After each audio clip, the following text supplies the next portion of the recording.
সুপ্রিয় দর্শক মন্ডলী, আজ আমরা দেখব অসহায় মানুষ যারা খয়রাতি করে তারা কিভাবে খয়রাতি হয়েছে সেই সম্পর্কে। অলরেডি আমাদের সামনে একজন খয়রাতি বসে আছে, চলুন। এই যে ভাই, একটু উঠবেন, একটু ওঠেন। হ্যাঁ, আপনি কিভাবে খয়রাতি হয়েছেন এটা একটু বলবেন? আসলে আমি একটা প্রেম করছিলাম। ও, তার মানে বোঝা গেছে যে উনি প্রেম করে খয়রাতি হয়ে গেছে, বিষয়টা এরকম? না না না, তাহলে কিভাবে? আমার প্রেমিকা আমার একদিন মার্কেটে নিয়ে গেছিল। ও আচ্ছা, তার মানে বোঝা গেছে যে ওনার প্রেমিকা ওনাকে মার্কেটে নিয়ে খয়রাতি বানায়। না না না, আমার কাছে একটা আইফোন দিয়েছিল। ও, তাহলে বুঝতে পেরেছি আরো ঘটনা, যে ওনার গার্লফ্রেন্ড ওনার কাছ থেকে আইফোন চেয়েছে, সেই আইফোন কিনে না দিতে না গিয়ে। না না, তাহলে? আমার প্রেমিকা আমার বিয়ের প্রস্তাব দিছিল, হ্যাঁ মার কাছে দেখা করাইছিল। আচ্ছা, আচ্ছা। তো ওর মায়ে আমার একটা শর্ত দিছিল।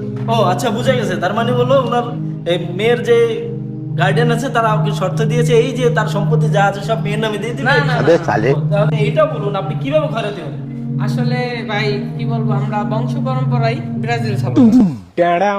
বলেন কি, এই জন্যই আপনারা খয়রাতি হয়েছেন?